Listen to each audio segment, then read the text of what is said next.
بسم الله الرحمن الرحيم. نستفتح هذه الجلسة مثل ما نوى أهلنا وأسلافنا وأشياخنا وعلماءنا وأئمتنا. الله يدخل نياتنا في نياتهم وأعمالنا في أعمالهم وأخلاقنا في أخلاقهم، وأن الله يفتح علينا فتوح العارفين ويفقهنا في الدين ويعلمنا التأويل ويغفر ذنوبنا ويستر عيوبنا ويكشف كروبنا ويجمع شملنا على الهدى ويؤلف ذات بيننا ويولي علينا خيارنا ويصرف عنا شرارنا ويكفينا شر الفتن والمحن والمؤذين والمعتدين من قريب أو بعيد، وأن الله يقضي كل حاجاتنا حسية ومعنوية ظاهرة وباطنة، وأن الله يوسع أرزاقنا ويطول أعمارنا في طاعة الله وطاعة رسوله. ولجميع مشايخنا وأستاذنا ومعلمينا، خصوصا لصاحب الكتاب الإمام عبد الله بن عبد الرحمن بلحاج بافضل، وأبويا السيد أحمد نوفل بن عبد الله بن أحمد بن حامد الكاب، والسيد محمد رضا بن عبد الله الصقاب، والسيد الوالد محمد بن عبد الرحمن الحبشي، وجميع آبائنا وأمهاتنا وأجدادنا وجداتنا وجميع المسلمين والمسلمات، وإلى حضرة النبي محمد صلى الله عليه وسلم بسر الفاتحة. أعوذ بالله من الشيطان الرجيم. بسم الله الرحمن الرحيم. الحمد لله رب العالمين الرحمن الرحيم مالك يوم الدين، إياك نعبد وإياك نستعين، اهدنا الصراط المستقيم صراط الذين أنعمت عليهم غير المغضوب عليهم ولا الضالين آمين. بسم الله الرحمن الرحيم. الحمد لله رب العالمين. اللهم صل وسلم على سيدنا محمد الفاتح لما أغلق والخاتم لما سبق، ناصر الحق بالحق والهادي إلى صراطك المستقيم، وعلى آله وصحبه حق قدره ومقداره العظيم. سبحانك لا علم لنا إلا ما علمتنا إنك أنت العليم الحكيم. رب اشرح لي صدري ويسر لي أمري واحلل عقدة من لساني يفقه قولي، وسدد لساني واهد قلبي بجاه النبي والصحب والآل. ربي زدنا علما نافعا وارزقنا فهما صادقا. اللهم إنا نسألك فهم النبيين وحفظ المرسلين وإلهام الملائكة المقربين يا أكرم الأكرمين. اللهم علمنا ما ينفعنا وانفعنا بما علمتنا وزدنا علما. اللهم إنا نعوذ بك من علم لا ينفع ومن قلب لا يخشع ومن نفس لا تشبع ومن دعوة لا تسمع ولا تستجاب لها. نوينا التعلم والتعليم والإفادة والاستفادة والتذكر والتذكير والنفع والانتفاع والحث على التمسك بكتاب الله وسنة رسوله والدعوة إلى الهدى والدلالة على الخير ابتغاء مرضاته وقربه وثوابه سبحانه وتعالى. أما بعد، إلى أن قال فصل ويجب الغسل. اقرأ عليه. فصل. بسم الله الرحمن الرحيم. ويجب الغسل من 5 أشياء: من إلاج الحشفة في الفرج، ومن خروج المني، ومن الحيض والنفاس والولادة. Hasbuk. Pembahasan sebelumnya tentang sunnah dan adab, tentang sunnah dan adab ketika seseorang itu sedang buang hajat. Sedang buang hajat. Kemarin itu pelajaran kita itu sampai adab fi adabi qadil hajati, adab tentang buang hajat, atau orang yang membuang hajat. Pertama, yuqaddimu dakhilul khala'i yasarahu, dia mendahului ketika masuk kamar mandi. Kalau bahasa sekarang kamar mandi. Kalau dulu tuh al-khala itu tempat kosong. Jadi dulu WC-nya itu di luar, di belakang. Makanya namakan khala, di belakang. Makanya dulu orang bilang di mana? Ke belakang, khala. Ini memang di belakang. Jadi tidak nyatu dengan rumah. Tidak nyatu dengan rumah. Jauh, lihat sepi, orang tidak ada, baru di situ dia buang hajatnya. Kalau sekarang enak. Sekarang enak. Nah, adabnya bagaimana? Mendahului kaki kiri. Kaki kiri dahului. Wa idza kharaja yaminahu. Kalau seandainya keluar, yang didahulukan adalah kaki kanan. Itu adabnya. Wala yahmilu dzikrallahi ta'ala wasmu rasulih. Jangan sampai membawa kertas atau apa saja yang di situ ada nama Allah dan nama Nabi Muhammad. Jangan. Nah, itu adab. Adab masuk kamar mandi. Jangan bawa.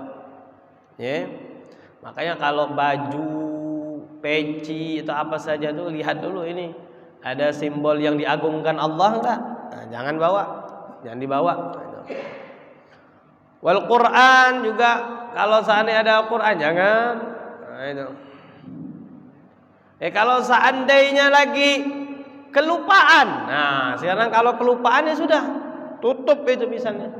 Pecinya kita tadi ada tulisannya misalnya Allahnya atau Muhammadnya, atau misalnya di kantong kita itu ada buku atau zikir atau apa, Quran, tutup, dipegang.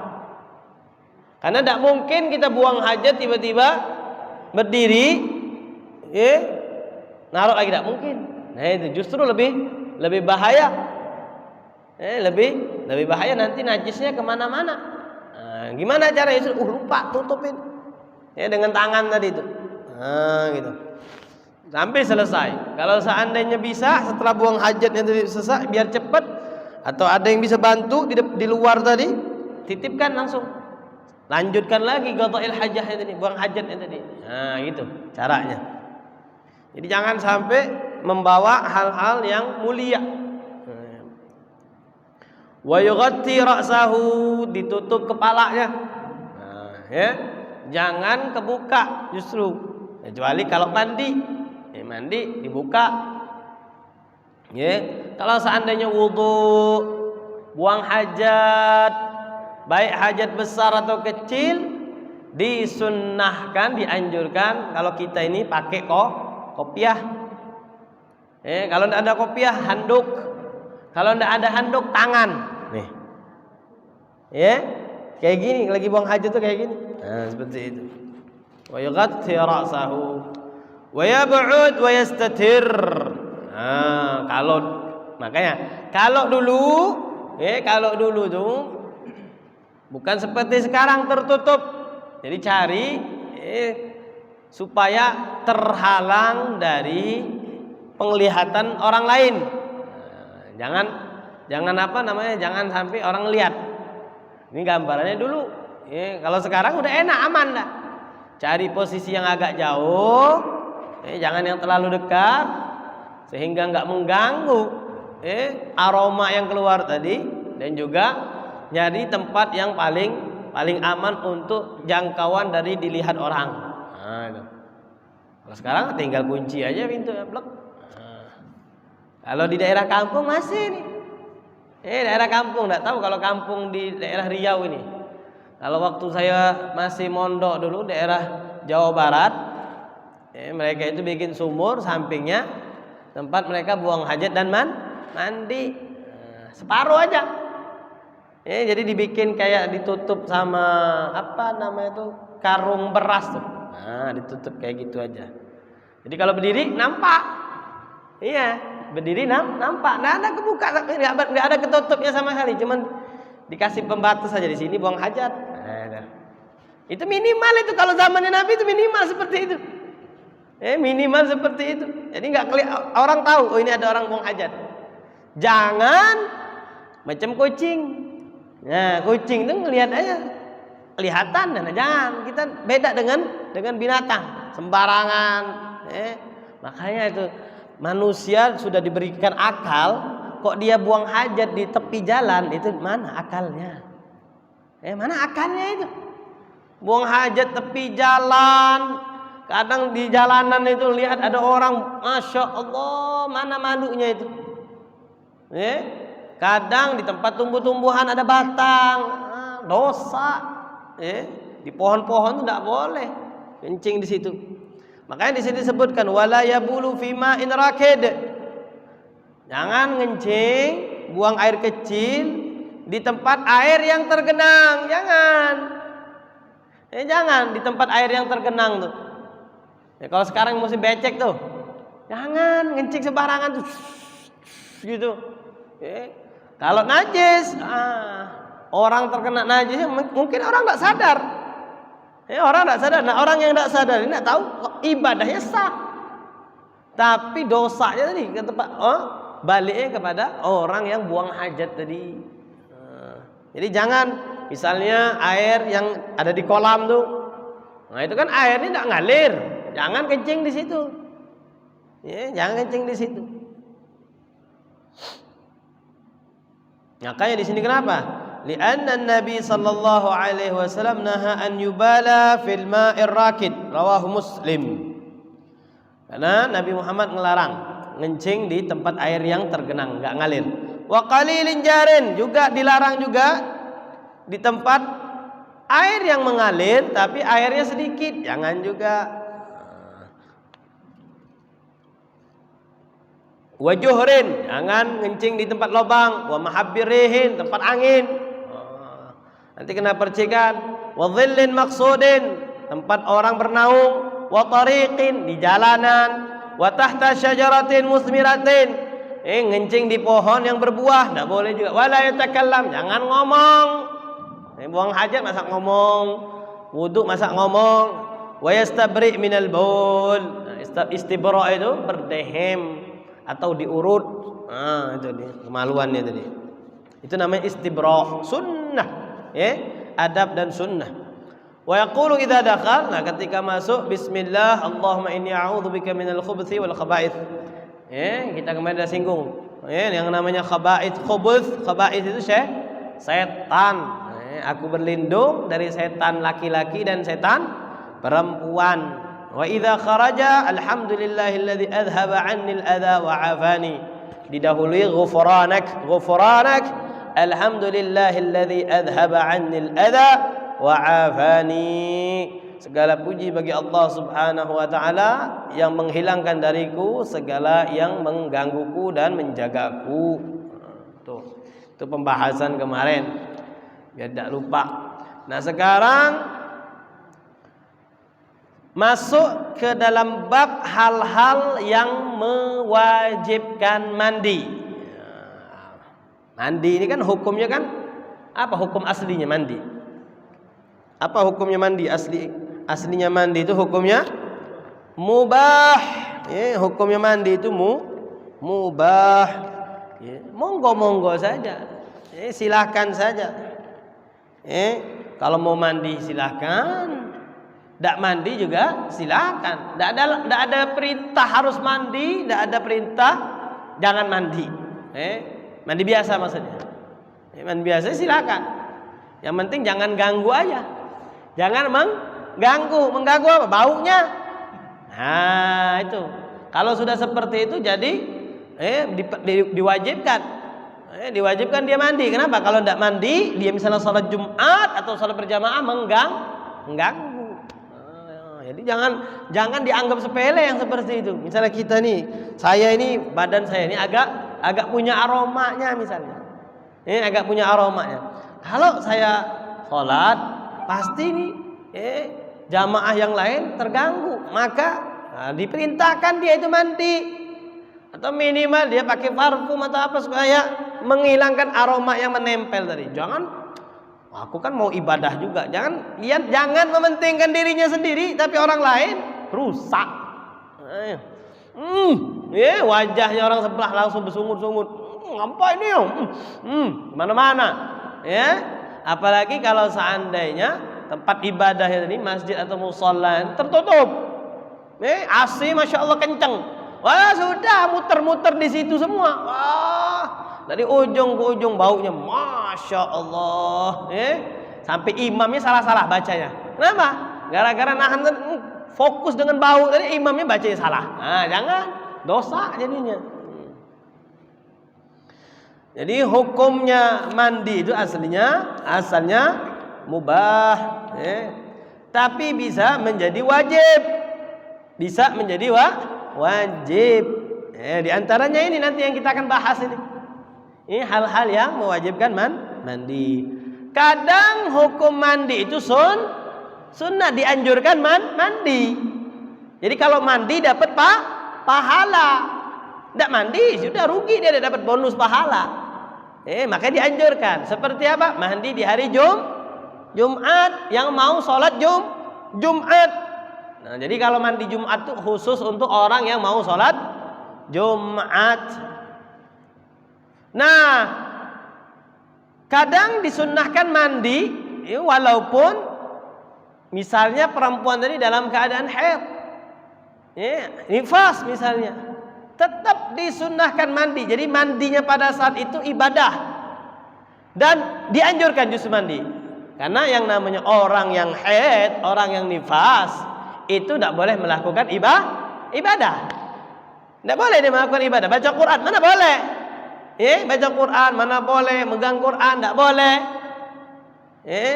Jadi gimana kalau misalnya itu sudah zikir saja, salawat supaya batinnya itu ada tamengnya. Karena kalau misalnya tidak diperkuat dengan zikir macam-macam lah nanti. Orang perempuan itu emosi itu bukan karena mensnya, bukan karena dia tanggal merahnya. Tidak zikir di hari itu, gelisah hati. Bukan karena efek keluar darah dan segala macamnya. Ini imannya lemah. Imannya lemah tuh jadi emosinya pun meningkat.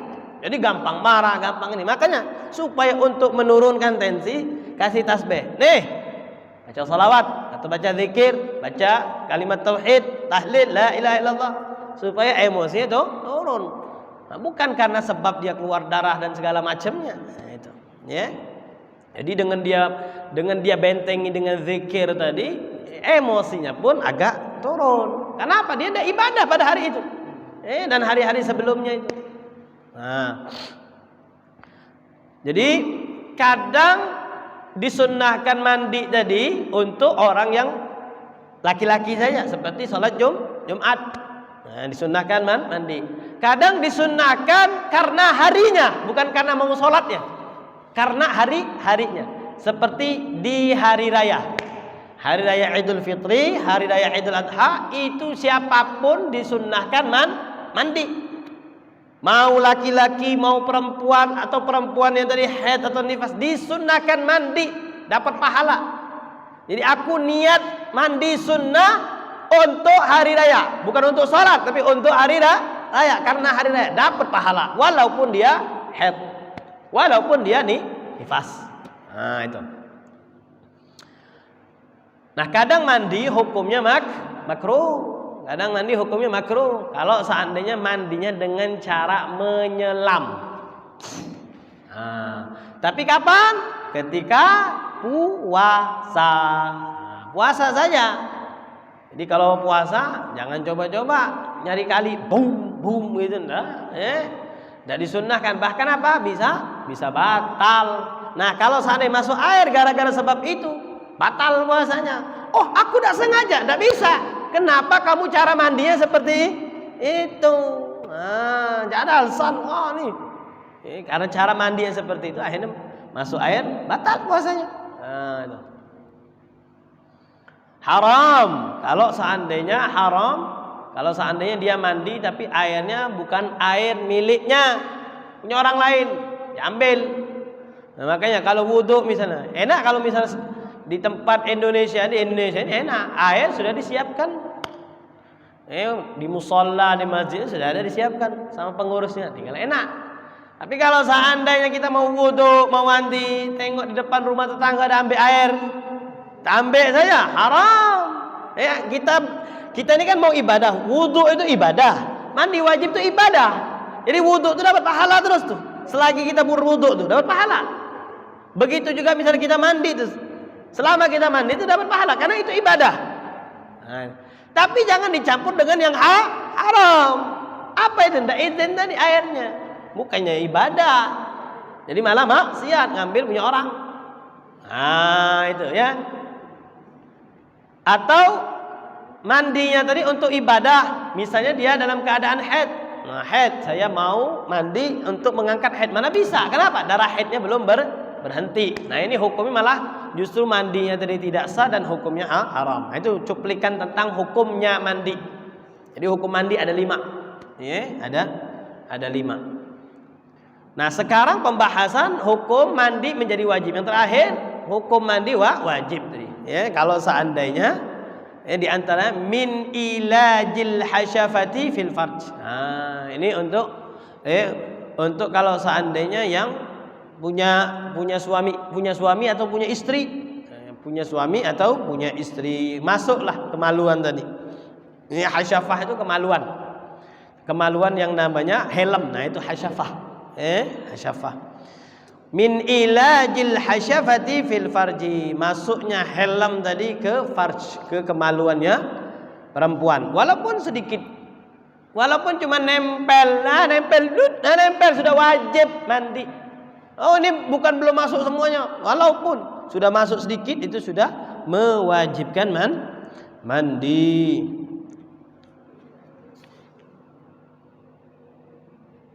Wa min khurujil mani. Nah, sebab yang kedua karena keluarnya sperma. Nah, beda ya. Berhubungan kadang tidak keluar sperma. Kadang keluar sperma tapi tidak dalam keadaan berhubungan. Nah, jadi beda. Bukan satu paket. Bukan satu paket, berhubungan dan keluar mani baru wajib. Salah. Dia berhubungan sudah wajib mandi walaupun tidak keluar sperma. Keluar sperma tadi dia wajib mandi walaupun keluarnya tadi tidak dalam keadaan berhubungan. Nah, itu. Jadi beda. Keluar spermanya mewajibkan mandi, berhubungannya juga mewajibkan mandi. Terus Habib, kalau seandainya dua-duanya dilakukan Habib, apakah mandi 2 kali? Tidak, sekali saja gitu. Sekali saja. Dia berhubungan terus di dalam berhubungan tadi keluar mani. Ini kan ada 2 sebab nih Habib. Ini gimana 2 sebab? Apakah mandinya juga 2 kali atau bagaimana? Cukup 1 kali mengangkat itu semua.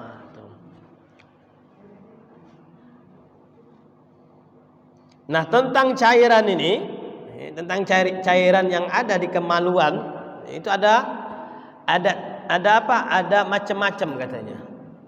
Ada yang namanya baul, ada yang namanya mani, ada yang namanya madhi, ada yang namanya wadi. Nah, ini istilah ini penting, ini kita pelajari. Ada namanya mani, ada yang namanya madhi, ada yang namanya wadi. Wadi bukan wadi tapi wadi. Nah, itu. Dan yang umumnya ada namanya baul, kencing. Kalau mani inilah yang namanya inilah yang kita namakan sperma. Cairan sperma itu namanya mani.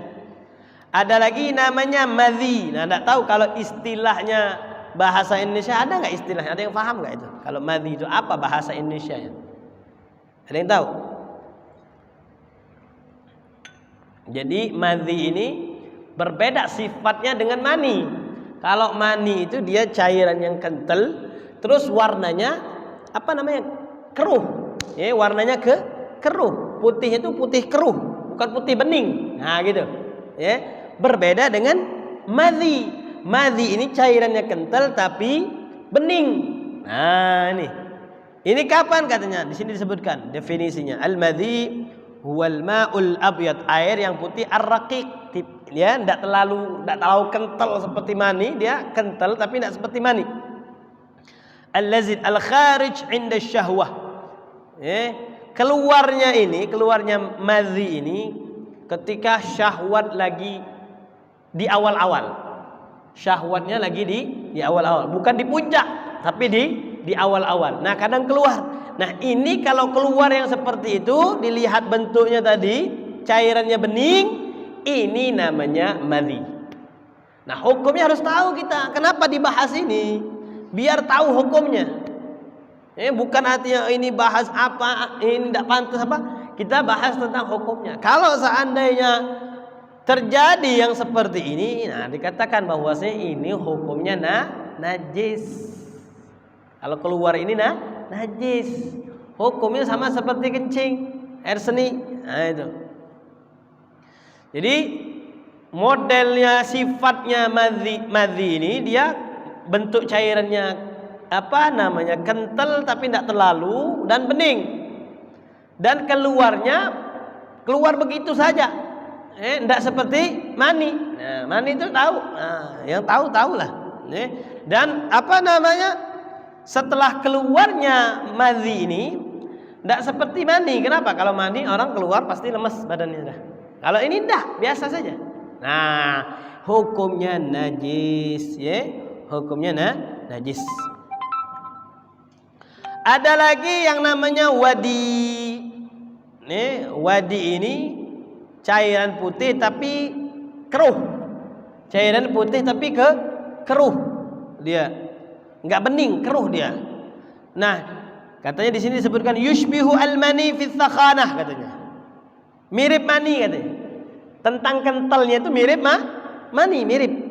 Kental, kalau mani kan kental. Kalau madhi enggak terlalu kental, seperti ingus tuh. Nah, itu. Nah, ingus yang cair tuh. Nah, itu madhi. Madhi. Nah, kalau wadi ini kentalnya, cairannya tuh kentalnya seperti mani, tapi warnanya lebih gelap. Lebih gelap. Wala raihata lahu, enggak ada aromanya. Nah, enggak ada aroma. Kalau mani kita tahu punya aromanya. Nah, ini katanya keluarnya ini kadang setelah orang buang air kecil. Keluarnya ini kadang-kadang setelah buang air kecil. Wa yakhruju qutratan aw qutratain aw nahwima. Keluarnya itu 1 tetes atau 2 tetes. Habis kencing kadang keluar itu. Nah, ini namanya wadi. Dan kadang katanya orang yang suka bawa beban berat. Orang yang suka bawa beban berat tuh yang gym lah, yang kuli lah dan sejenisnya itu. Nah, suka keluar itu. Suka keluar cairan yang kental, yang gelap tadi itu. Warna itu enggak putih banget tuh.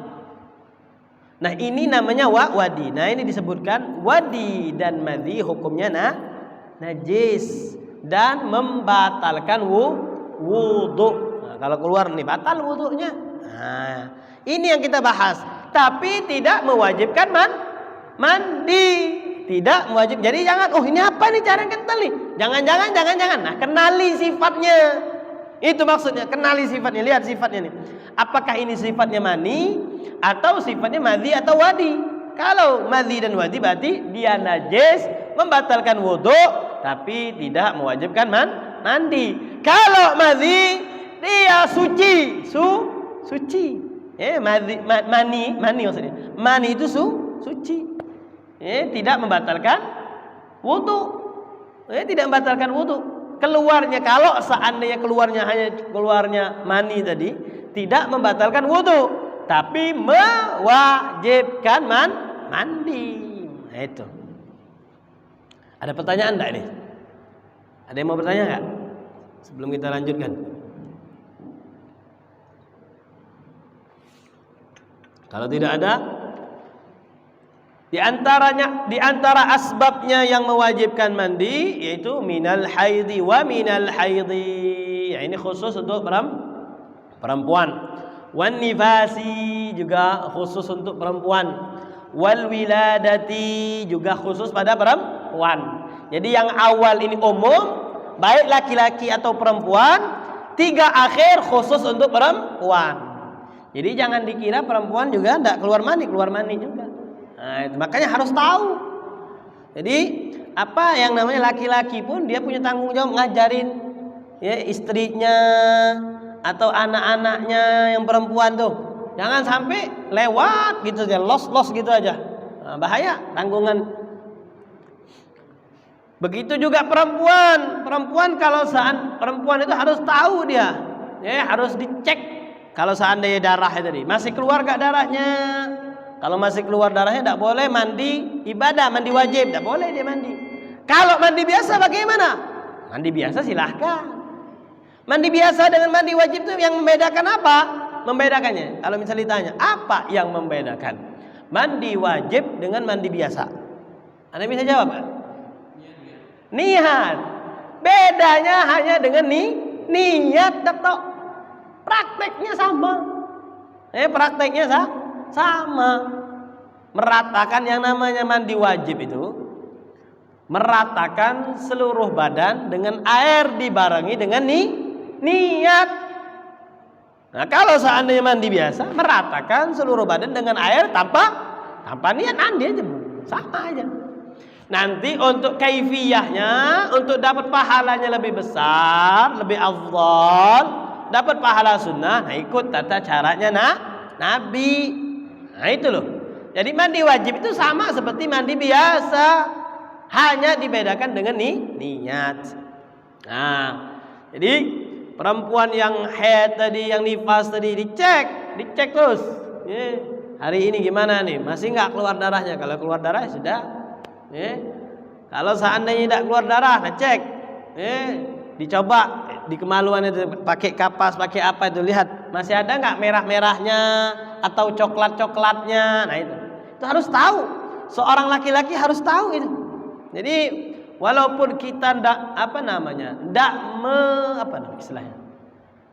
merasakan yang seperti itu, tapi kita punya tanggung jawab untuk mengajarkan. Kenapa? Tabiatnya perempuan itu malu. Dia mau bertanya itu malu. Jadi laki-lakinya pun harus tahu. Kalau kadang dia mau malu bertanya sama ustadz atau siapa, malu. Menurut mereka ini masalah privasi. Tapi seorang laki-laki wajib tahu. Dia punya tanggung jawab nanti. Dia sebagai suami, dia sebagai kepala rumah tangga, atau dia sebagai saudara, tahu, harus kasih tahu tuh.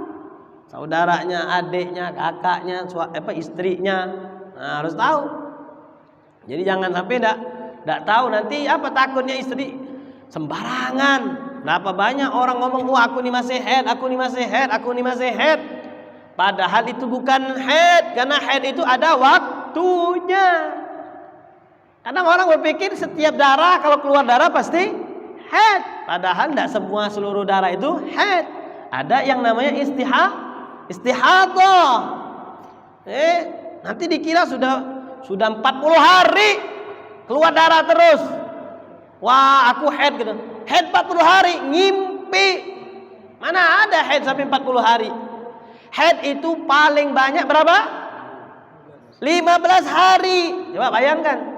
Paling banyak itu haid itu 15 hari.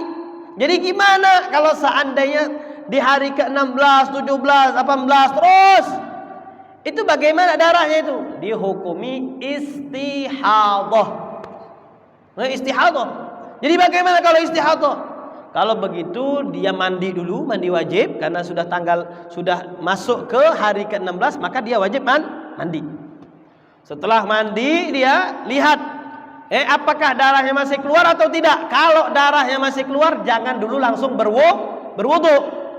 Tidak sah dia berwudu. Kapan dia berwudu? Ketika mau masuk sholat. Nah, ketika mau masuk sholat baru dia berwudu. Cebok dulu, istinja dulu, dia bersihkan dulu. Setelah dia istinja, dia pakai yang namanya pembalut.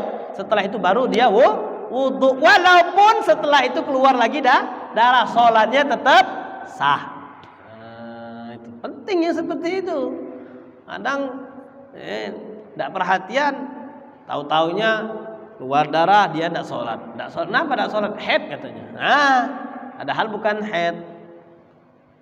Juga apa tadi? Masalah nifas. Nah, harus tahu tanggal-tanggalnya itu. Kalau nifas itu paling sedikitnya, nah kalau nifas paling sedikitnya apa? Sekali cipratan saja, nah gitu darahnya keluar gitu. Nah itulah namanya nifas.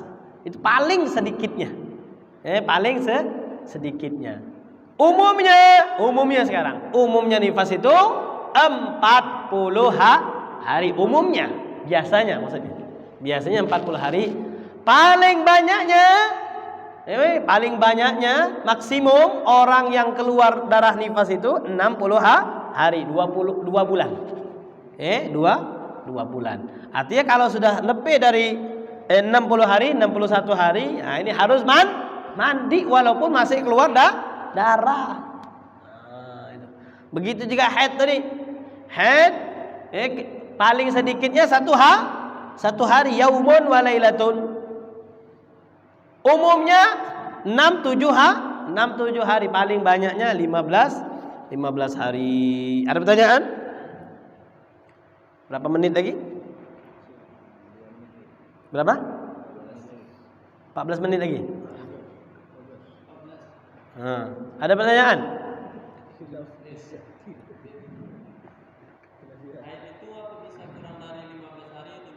Apa? Haid kenapa? Gak bisa lah. Makanya haid itu paling sedikitnya 1 hari, yaum wa lailatun, 24 jam. Makanya kalau seandainya perempuan tadi keluar darahnya tidak sampai 24 jam, bukan dinamakan haid. Jadi gimana tadi? Dia ini kan hati-hati, makanya perempuan itu dikasih rukhsah. Jadi kalau seandainya tadi dia takut bakal haid, dia nggak sholat, akhirnya rupanya dia ini belum dikatakan haid. Kenapa? Darahnya tadi belum sampai 24 jam atau 1 hari, sudah tinggal qadha saja sholatnya. Itu. Jadi tidak harus ditakut-takutin, syariat ini berat, ini sudah tinggal qadha saja sudah. Tinggal qadha. Tadi takutnya haid, padahal kalau haid tidak boleh sholat. Tapi rupanya pas dicek, tidak sampai 1 hari sudah bersih kemaluan, tidak ada lagi bekas merah-merahnya atau coklat-coklatnya, sudah berarti tidak haid. Berarti darah tadi darah kotor. Nah, umumnya perempuan itu keluarnya itu 6-7 hari. Jadi 6-7 hari keluar tuh. Nah, hari ke-8, 9 tak keluar lagi, sudah bersih. Nah, itu loh. Paling banyaknya 15 hari. Nah, paling banyaknya 15 hari. Artinya kalau misal ada nggak yang kurang, misalnya 14 hari ya ada, 13 hari ya ada gitu. Karena paling banyaknya 15 hari. Tapi kalau 16 hari masih keluar, nah hari yang ke-16-nya bukan dikatakan haid, tapi namanya istihadhah. Nah, silakan, mau tanya lagi silakan. Mungkin di luar tema. Nah, boleh.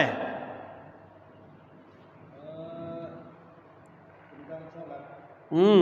Sholat kita apabila tertinggal atau terabaikan harus dibayar dengan sholat juga kan? Betul. Waktu-waktunya itu kapan itu waktu-waktu membayar sholat yang tertinggal? Qadha itu, kalau yang namanya qadha itu, kalau seandainya qadhanya kita itu salat yang kita tinggalkan tadi dengan sengaja, kalau salatnya tadi tinggalnya dengan sengaja, maka qadhanya dengan sesegera mungkin, kapanpun langsung disegerakan. Misalnya, contohnya waktu asar, kita main bola misalnya, atau main bulu tangkis, sudah masuk nih. Dengar kita azan itu dengar. Bukan tidak dengar kita azan. Terus main sengaja diulur sampai dengar azan maghrib. Allah. Belum salat. Nah, wajib dia dengar pada saat itu, dia wajib dia segerakan salat asarnya tadi. Maksudnya begini, kita diwajibkan sholat bagi laki-laki kan 7 tahun. Belum. Sholat itu perintah yang namanya kewajiban itu kalau sudah baligh, sudah mukallaf. Setelah balik kan? Setelah balik itu menjelang kita kan banyak tertinggal atau terbaikan sholat kita. Ya, yang sholat yang lama-lama itu masuk maghrib. Jadi pertanyaan saya itu kapan waktunya sholat yang tertinggal ini kita bayar atau kita ganti gitu? Ya, sebenarnya saya tadi belum selesai menjawabnya, belum selesai Pak. Jadi kadang kita meninggalkan sholat tadi dengan sengaja, kadang meninggalkan sholat tadi dengan tidak sengaja. Beda kasusnya. Kalau kita meninggalkan sholat tadi dengan sengaja, tidak boleh kita undur-undur. Nanti, tidak boleh. Segera mungkin harus diqadha. Waktu itu ingat langsung. Karena sengaja tadi meninggalkan sholatnya ini karena kita dibikin santai, akhirnya keluarlah waktu sholat. Maka pas ingat itu langsung wajib dia qadha sholatnya tadi. Nah, adapun karena udzur macam-macam udzur. Udzur ini macam-macam. Dia ketiduran itu udzur. Dia kelupaan itu udzur. Dia belum belajar itu udzur. Walaupun dia sudah baligh. Dia sudah baligh, tahu dia sholat tapi tidak tahu bahwasanya sholat itu wajib diqadha. Nah, itu. Nah, bagaimana ini? Nah, orang yang seperti ini dia dianjurkan untuk membayar. Seingatnya dia untuk bayar. Adapun waktunya berbeda dengan waktu yang kalau seandainya dia ninggalkan dengan sengaja. Kalau sengaja harus pada saat itu dia ingat langsung itu waktunya. Karena kalau seandainya dia undur lagi, itu tetap dia berdosa terus tuh. Seperti air yang menetes. Nah, seperti tetesan air, tetesan dosa. Nah, bagi yang udzur, maka terserah dia mau mengambil waktu yang kapanpun. Misalnya dia meninggalkan salat subuh, boleh nggak saya salat qadha subuhnya di waktu zuhur? Boleh. Salat qadha subuhnya di waktu asar? Boleh. Salat qadha subuhnya di waktu maghrib? Boleh. Salat subuhnya di waktu isya? Boleh, kapanpun. Karena dia itu punya hutang terhadap Allah. Makanya hutang terhadap Allah itu lebih aula, lebih utama dibayar daripada hutangnya makhluk. Makanya jangan dianggap bahwasanya kita punya hutang sama Allah cukup dengan istighfar. Enggak. Kita bayar dengan kewajiban yang ditinggalkan tadi. Apa? Misalnya salat, ya sudah bayar dengan salat. Jadi waktu mengqadhanya tadi kalau seandainya bukan karena sengaja, kapanpun dia boleh. Tidak dituntut waktu ini, saat ini, atau misalnya subuh harus subuh, zuhur harus zuhur. Tidak seperti itu. Kapanpun. Jadi jangan juga dipaksa juga. Tidak usah dipaksa. Tapi dia punya tanggung jawab, kamu itu punya hutang sama Allah, jangan tidak dibayar. Nah, itu aja.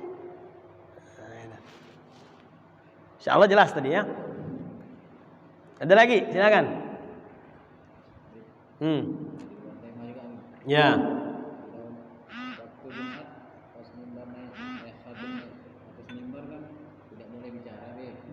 Pahalanya Jumatnya hilang katanya. Itu yang dikecualikan seperti apa, Bim? Misalnya kalau zikir atau sholawat gitu diucapkan, dilapaskan, tidak dilawan hati gitu. Apakah itu termasuk menghilangkan pahala Jumat juga? Yang tidak boleh itu kan berbicara, bukan berzikir. Idza qulta li sahibika ansit. Berarti apa? Maksudnya itu ada interaksi berbicara. Dalam hadis apa? Idza qulta li sahibika ansit wal imamu yakhutubu faqad laghauta. Jadi kalau seandainya engkau berbicara kepada orang yang di sebelahmu, diam. Sedangkan wal imamu yakhutubu, sedangkan imam pada saat itu kau ngomong diam, dari imam sedang berkhutbah, faqad laghauta, maka engkau telah melakukan al-laghu. Artinya pahalamu hilang. Jadi kalau seandainya apa? Ngajak berbicara. Tapi kalau seandainya ada disebutkan Nabi Muhammad, wajib dibalas. Misalnya Allahumma shalli ala sayyidina Muhammad, langsung kita balas. Allahumma shalli ala sayyidina Muhammad wa ala ali sayyidina Muhammad. Kenapa? Perintah menjawab salawat itu wajib. Tapi jangan teriak-teriak, Allahumma shalli, enggak juga kayak gitu tuh. Ya, balas segitu aja. Ya. Karena dia bukan ngomong, itu membalas perintah Rasulullah. Al-bakhilu man dzukirtu indahu falam yusalli alayya. Orang yang bakhil adalah ketika namaku disebut maka dia tidak menjawabnya. Tapi bukan berbicara, beda. Dan pada saat imam sedang berkhutbah memang tidak dianjurkan zikir kecuali balas sholawat saja. Dengerin rukunnya tadi. Kalau seandainya diselingi khutbah itu lebih afdal didengeri, jangan tidur misalnya tuh. Atau malah dia sholawat, dengerin. Walaupun khutbahnya itu saja. Setiap minggu itu khutbahnya itu saja. Tidak di upgrade. Tidak ada upgrade-nya itu. Android masih lama, itu aja. Itu tetap dengerin, lebih afdal mendengarkan khatib sedang khutbah.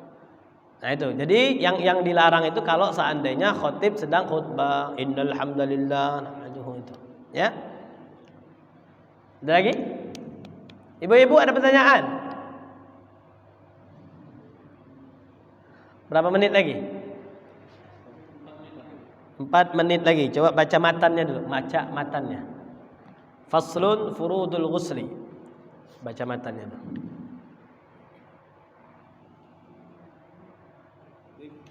Ada pertanyaan? Silakan.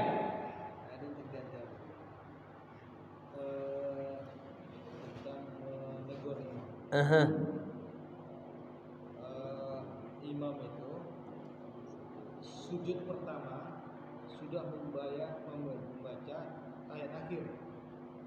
Sudah membaca tahiyat akhir. Sujud pertama. Kita kan 2 kali sujud kan. Sujud pertama itu sudah membaca tahiyat akhir.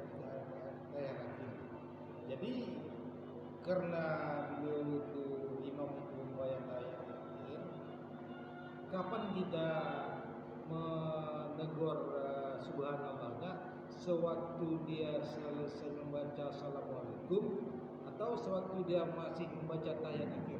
Ketika dia melakukan kesalahan. Menegurnya itu ketika dia melakukan kesalahan itu. Misalnya wad'u syai' fi ghairi mahallihi, meletakkan sesuatu bukan pada tempatnya. Jadi membaca tasyahud, membaca tahiyat, at-tahiyat itu ketika duduk, bukan ketika sujud. Nah, ketika dia sujud tadi baca misalnya at-tahiyat, kita dengar ya. Kita langsung subhanallah. Keraskan biar tahu imam ini. Masih dia baca tadi subhanallah. Nah, seperti itu. Setelah kita membacakan subhanallah, beliau tidak mengulangi sujud, malah beliau berdiri untuk melaksanakan rakaat selanjutnya. Kalau seandainya dia melakukan hal-hal yang membatalkan salat, kalau seandainya dia melakukan hal-hal yang membatalkan salat, kita niatnya mufaraqah. Kita niatnya mufaraqah. Karena ini jelas ini tidak tertib. Syaratnya salat apa? Tertib. Rukun salat itu tertib, terakhir itu. Nah, kalau seandainya dia tidak melakukan rukun tadi, tertib tadi, berarti dia telah melakukan hal-hal yang membatalkan salat. Tidak sah salatnya. Nah, kalau kita yakin ini imam tadi tidak sah salatnya, kita niat mufaraqah. Apa itu mufaraqah? Tidak lagi mengikuti gerak-gerik imam. Setelah itu sudah tidak mau lagi saya ikut. Sudah, saya salat sendirian seperti itu. Jelas, Pak? Jadi kita biarkan saja. Kita biarkan. Makanya imamnya dia melakukan kesalahannya tadi, yang sudah kita niatkan, sudah kita ingatkan subhanallah. Dia memang tidak ngeh dengan kesalahannya tadi, sudah kita niat mufaraqah. Nanti kasih tahu imamnya. Nah, lucu kalau segini. Sekarang lucu kalau seandainya seorang imam tidak mengerti. Makanya tidak pantas dia menjadi imam. Makanya itu jangan sampai salah milih imam. Akhirnya apa? Seperti sholat tadi, akhirnya hancur lebur. Akhirnya bingung lah. Akhirnya kontroversi ini ribut akhirnya kan. Nah kenapa? Karena salahnya kita di awal. Kenapa milih imam yang tidak ngerti tentang rukun sholat? Wallahu a'lamu bis-shawab. Subhanakallahumma wa bihamdika asyhadu an la ilaha illa anta astaghfiruka wa atubu ilaik.